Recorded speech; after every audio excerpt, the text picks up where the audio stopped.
Olá, eu sou Melissa Ferreira e para conduzir essa apresentação farei a retirada da máscara, pois estou num ambiente seguro e estou sozinha aqui nessa sala no momento. Hoje conversarei com vocês a respeito dos programas de aprendizagem para adolescentes, jovens e pessoas com deficiência. Os programas de aprendizagem são aqueles instituídos para atender à Lei da Aprendizagem, a Lei número 10.097 do ano 2000, que constitui como um dos principais meios de ingresso qualificado de adolescentes e jovens no mundo do trabalho. Então, as empresas que precisam cumprir a cota de aprendizes, elas devem cumprir e todos esses adolescentes participam desse programa de aprendizagem.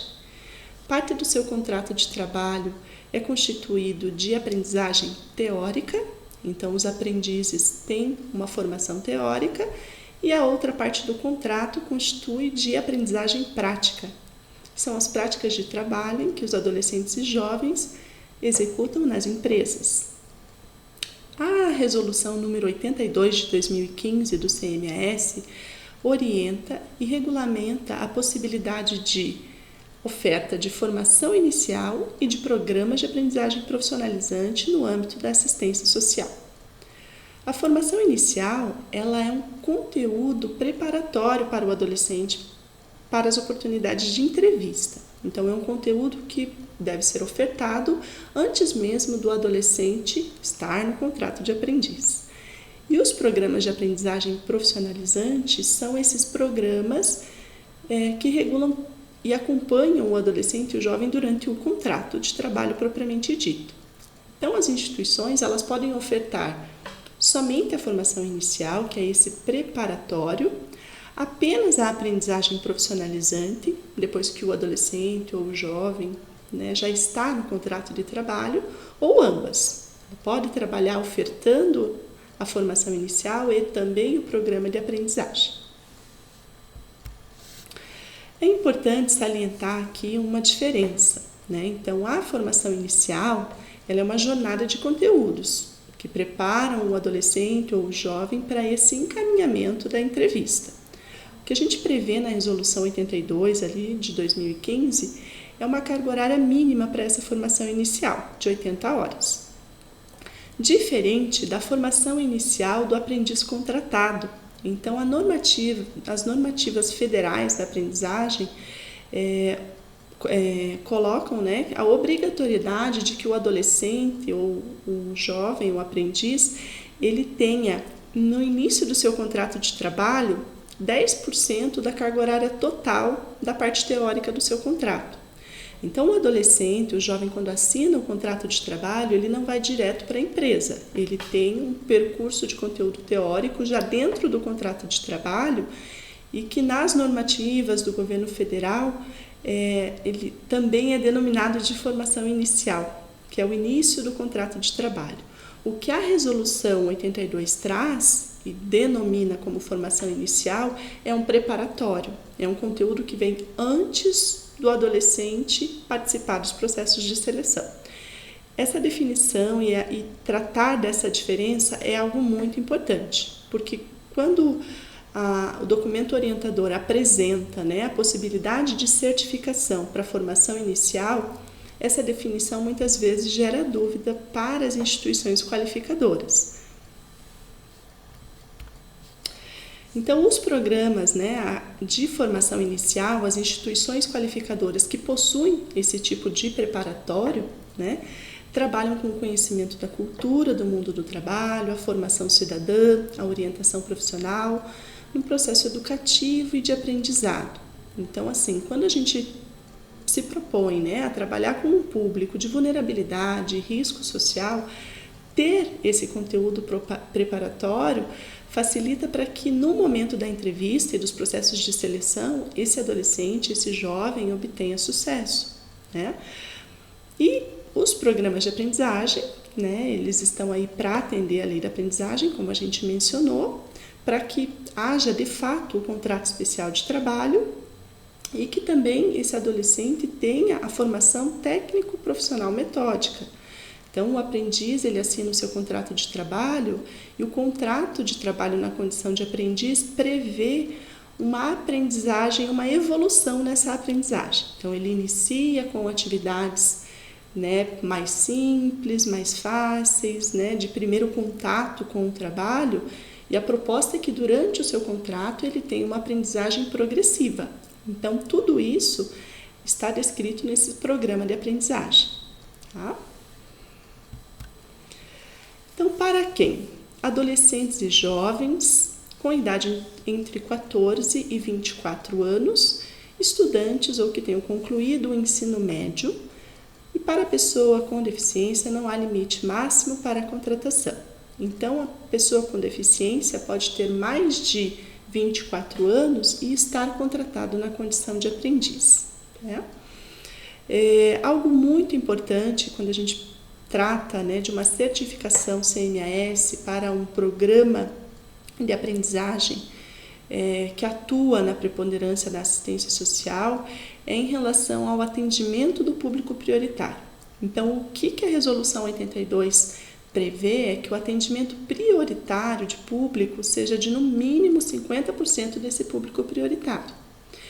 Então, se a instituição atende 100 adolescentes por ano, né, para as vagas de aprendiz, ela precisa comprovar no seu relatório de atividades que pelo menos 50% desse total foi de adolescente que veio por meio do encaminhamento de CRAS, de CREAS, de unidade de acolhimento, do conselho tutelar, da rede socioassistencial.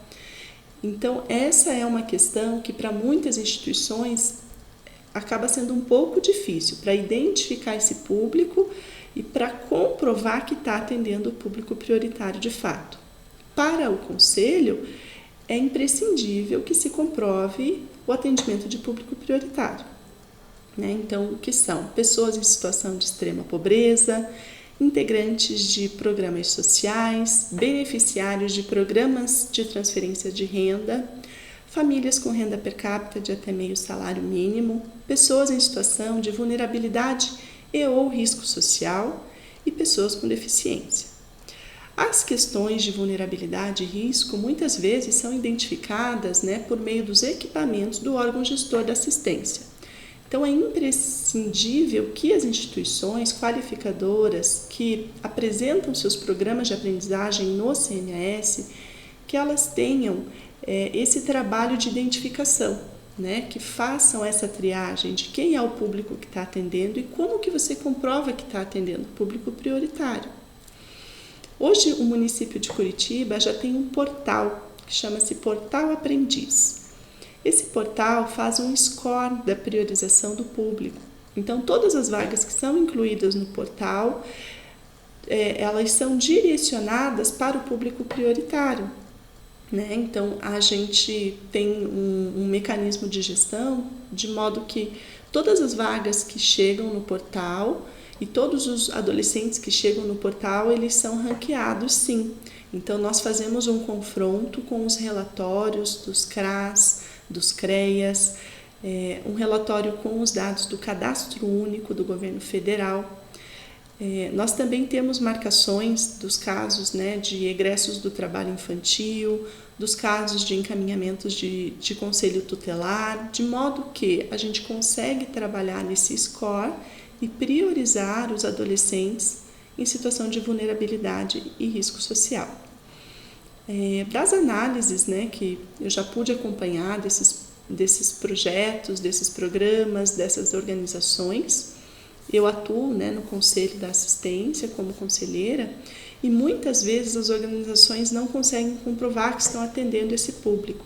Então, o portal ele vem para apoiar, né, para facilitar essa identificação e para que a gente também, enquanto política pública, possa identificar qual é o impacto social da aprendizagem profissionalizante no município de Curitiba. Então, do total de aprendizes contratados no município, quantos são de unidades de acolhimento, quantos são aqueles que estão cumprindo medidas socioeducativas, quantos são de situação de extrema pobreza. Então, a gente precisa trabalhar, né, e mapear essas informações em relação à identificação de público.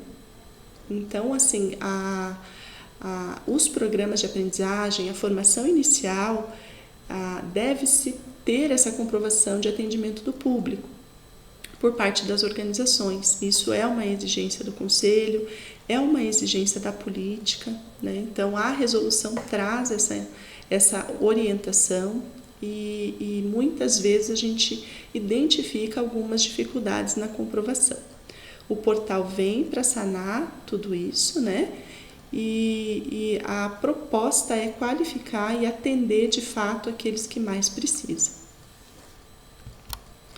Então, os objetivos dos programas de aprendizagem, né? Promover a integração de adolescentes, jovens e pessoas com deficiência ao mundo do trabalho por meio dos programas de aprendizagem.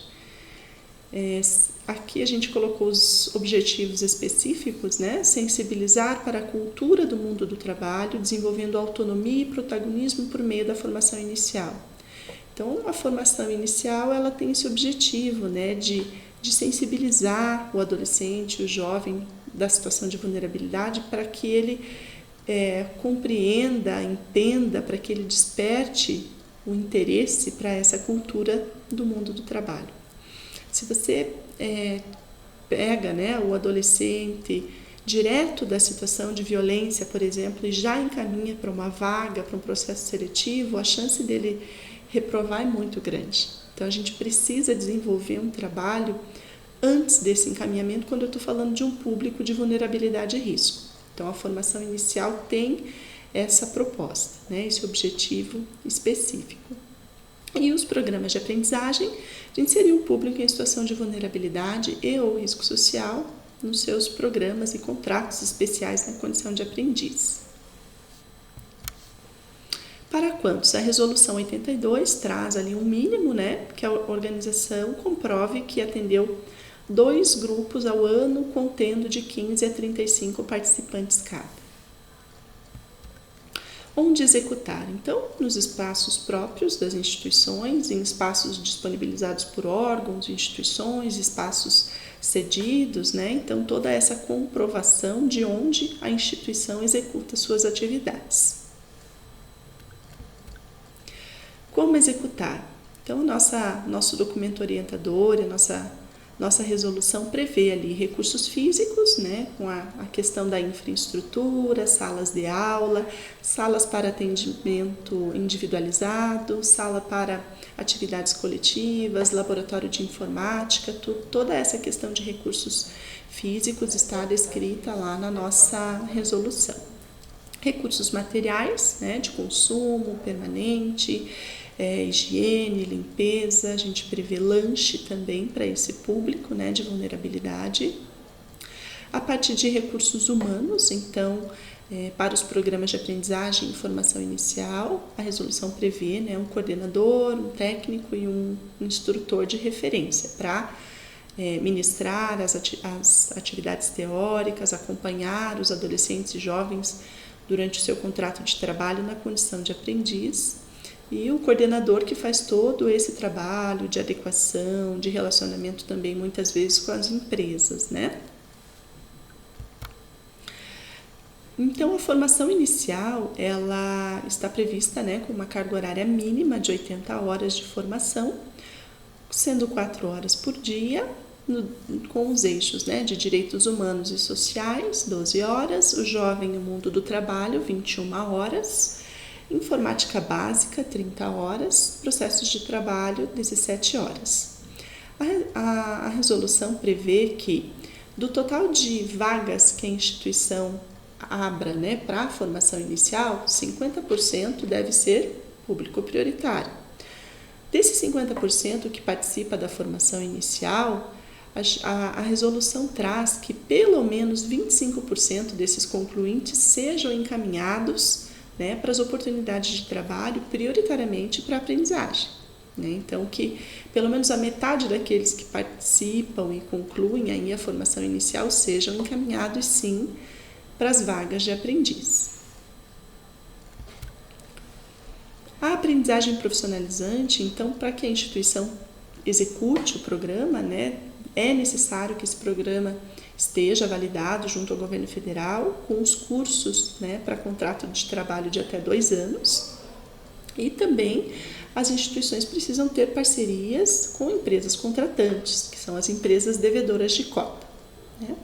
Então, a aprendizagem prática ela vai acontecer na empresa, né, com o acompanhamento da instituição qualificadora, e as tarefas de aprendizagem devem ser tarefas de aprendizagem progressiva, né?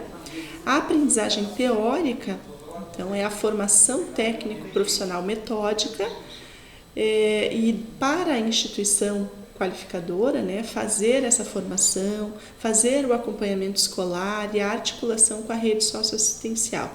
Então, são questões, né, que a organização precisa relatar, né, no seu relatório de atividades, precisa incluir no seu plano de ação, de que a aprendizagem teórica acontece dessa forma, que há o acompanhamento escolar, que há a articulação com a rede. Então, muitas vezes, depois que o adolescente ou o jovem, depois que ele já entrou na empresa, já está com o contrato de trabalho, algumas situações começam a acontecer, né? Questões de ordem familiar, questões dele mesmo, nessa novidade que é o trabalho, né? Então, assim, precisa ter esse acompanhamento, precisa acionar, né, a equipe de referência do território, se é um CRAS, se é um CREA, se é o Conselho Tutelar, os equipamentos, né, do órgão gestor, a equipe de referência da unidade de acolhimento. Então, a instituição precisa, né, demonstrar que realiza de fato essa articulação, né? Tanto para a formação inicial quanto para a aprendizagem profissionalizante é previsto o monitoramento.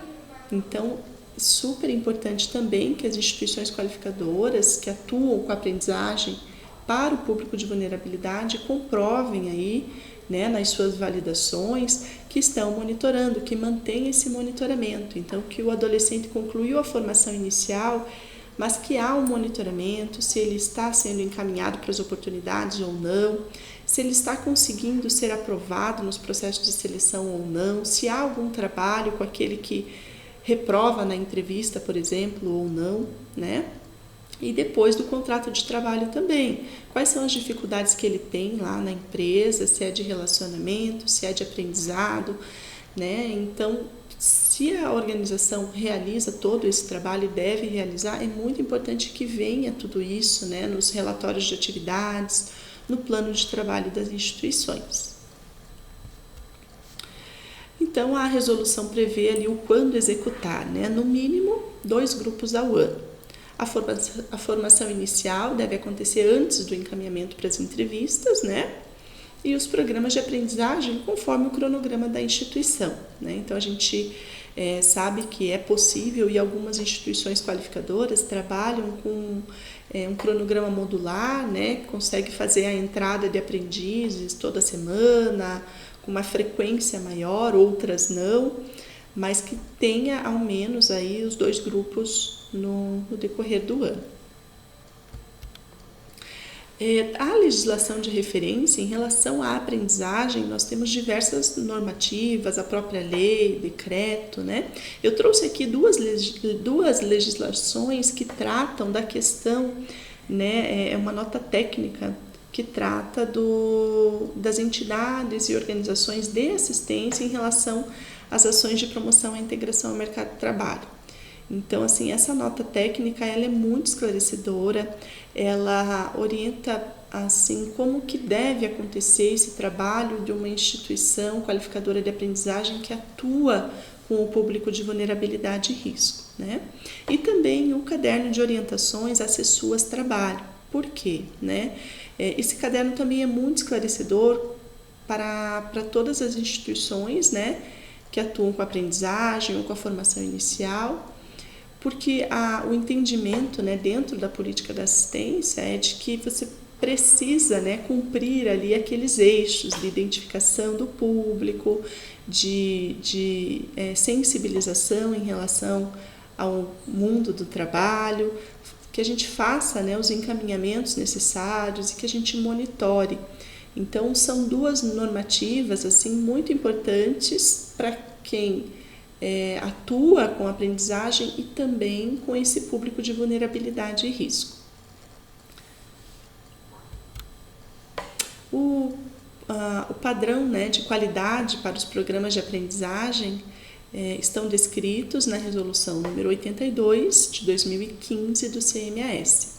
Essa resolução também tem a tabela de padrões de qualidade, em que todos os processos, né, de validação e de inscrição de novos cursos, quando vêm para o conselho, eles são analisados conforme o que foi estabelecido no documento orientador e na tabela de padrões. Então, é muito importante que as instituições, quando elaboram os seus relatórios de atividades e os seus planos de ação, que contemplem tudo aquilo que vai ser analisado pelo conselheiro, considerando o que está previsto no documento orientador e nas tabelas, né? Então, esse checklist, né, se o plano está trazendo todas as informações que possam subsidiar o conselho para a tomada de decisão, numa validação ou no indeferimento ou no deferimento. Das questões que tenho observado recentemente na condição de conselheira, né, duas dificuldades ali, a questão da compreensão do que é a formação inicial descrita na resolução 82, porque muitas instituições, né, acabam confundindo com a formação inicial depois do contrato de trabalho assinado do aprendiz. Então é diferente, né? Então algumas instituições justificam dizendo que fazem a formação inicial e quando relatam aquela formação inicial depois do contrato de trabalho assinado. E o que a gente coloca na resolução 82 não é essa formação inicial, é uma formação que antecede o encaminhamento para a entrevista, para que a gente prepare o adolescente, o jovem, da situação de vulnerabilidade e risco, para que ele vá para um processo seletivo e para uma entrevista qualificado, né? Então, essa é uma questão que sempre aparece, né? E a outra é a comprovação do atendimento do público mesmo, né? Então, é difícil porque muitas das instituições qualificadoras têm seus próprios portais. Eu particularmente entrei no portal de todas as instituições porque já trabalhei, né, na unidade de ponta do CRAS e quando a gente entra nesses portais não há nenhuma pergunta que possibilite muitas vezes identificar. Às vezes pergunta a questão de renda, às vezes pergunta se tem NIS, mas a gente sabe que a vulnerabilidade não pode ser identificada somente pelo número de NIS ou somente pela renda. Há tantas outras vulnerabilidades que não entram, né, nesses campos dos formulários que a gente vê nos portais. Então, o portal Aprendiz, como tem essa integração com base de dados da assistência, vai qualificar essa informação para as qualificadoras. Então, eu agradeço a atenção de todos, estou à disposição. Melissa Cristina Alves Ferreira, o meu e-mail está ali, né, mealves@curitiba.pr.gov.br. Estou à disposição, agradeço a atenção de todos e todas.